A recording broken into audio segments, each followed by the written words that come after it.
एक महत्त्वाची बातमी मुंबईमध्ये माहीममधल्या शाहीवाडी परिसरात आग लागल्याची घटना घडली आहे। अग्निशमन दलाच्या 4 गाड्या घटनास्थळी दाखल झाल्यात।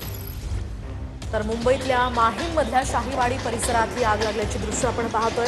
मोठ्या प्रमाणात या ठिकाणी दाटीवाटीचा परिसर आहे आणि या परिसरामध्ये आग लागल्यामुळे सध्या ही आग विझवण्याचे शर्थीचे प्रयत्न अग्निशमन दलाकडून सध्या सुरू आहे। रेल्वे रुळाजवळच ही आग लागलेली आहे। खरं तर ही आग विझवण्यासाठी इथले नागरिक स्थानिक सुद्धा मदत करत असल्याचं आपण या दृश्यांमधून पाहतोय। मोठ्या प्रमाणात या आगीचा भडका उडतोय। इथून जवळच ट्रेन सुद्धा जाते, रेल्वे रुळ आहे आणि याच दाटीवाटीच्या परिसरामध्ये आग लागल्यामुळे परिसरात गोंधळ निर्माण झालाय।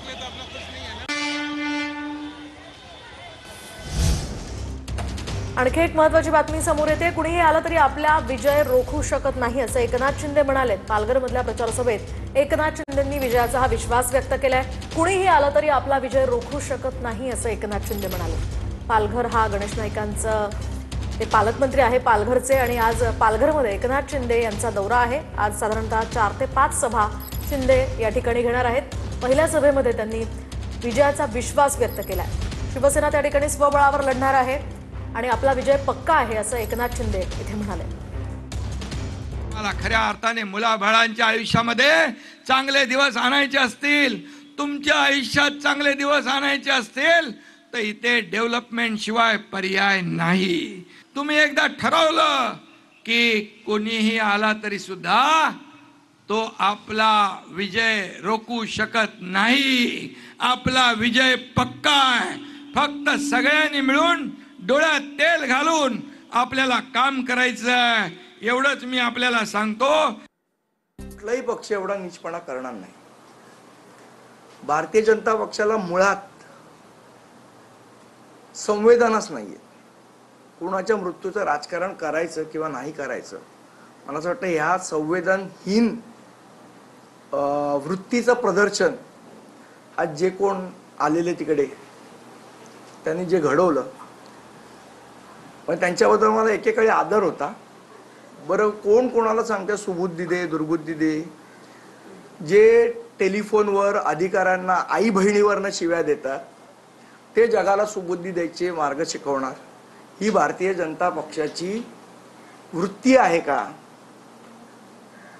या महाराष्ट्रामध्ये आत्तापर्यंत हजारो शेतकऱ्यांनी आत्महत्या केल्या, त्याबद्दल कधीही संवेदना भारतीय जनता पक्षाच्या लोकांनी व्यक्त केल्या नाही।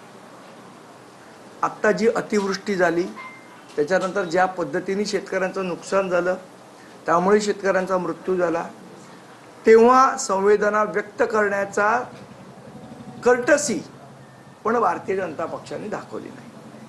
आपल्याला आठवत असेल तर लोकलमध्ये ज्या पद्धतीने गर्दी होते, ज्या पद्धतीने परप्रांतीयांचे लोंडेच्या लोंडे ट्रॅव्हल करतात, आणि त्यामुळे आपल्याला आठवत असेल तर काही दिवसांपूर्वी ट्रेनमधनं 5 लोकांचा पडून मृत्यू झाला, ज्या परप्रांतीयांमुळे झाला।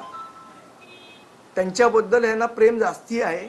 जे लोक खाली पडून मृत्यू पावले त्यांच्याबद्दल संवेदना व्यक्त कराव्या, एवढा साधा विचारही भारतीय जनता पक्षाच्या लोकांनी केला नाही। ज्या साधूंचा खुनाचा आरोप ज्या व्यक्तीवर आहे त्या व्यक्तीला पक्षात प्रवेश द्यायला निघालेला हाच भारतीय जनता पक्ष आहे। मग यांना हिंदूंबद्दल किती प्रेम आहे की ज्या माणसांनी त्या साधूंचा खून केला त्या माणसाला तुम्ही पक्षात प्रवेश देताय? मग तो बाकीच्यांनी केला का भारतीय जनता पक्षांमधल्याच काही लोकांनी केला? हा प्रश्न पडावा। इतकी दुरावस्था, वैचारिक दळभद्रता ही भारतीय जनता पक्षाकडे निर्माण झालेली आहे। जो सन्माननीय अटल बिहारी वाजपेयींचा पक्ष होता, जो सन्माननीय लालकृष्ण अडवाणींचा पक्ष होता, जो सन्माननीय प्रमोद महाजनांचा पक्ष होता, मला असं वाटतं तो भारतीय जनता पक्ष, आणि आज एक जो मृत्यू झालाय ज्याचं कारण म्हणजे आता त्याचे वडील सांगतायत की बाबा त्या भाषेच्या ह्याच्यावरनं झाला, पण मुळात ज्या मुलांबरोबर वाद झाला ती मुलं अजून पकडली गेली आहेत का? त्या मुलांनी सांगितलंय का की बाबा हो आमचा भाषेवरनं वाद झाला का दुसऱ्या कुठल्या गोष्टींवरनं वाद झाला, हे सगळं बाहेर येण्याच्या आधी एवढं घाईघाईने आंदोलन करायची काय गरज भारतीय जनता पक्षाला लागली? म्हणजे अजून गोष्टच पूर्ण झालेली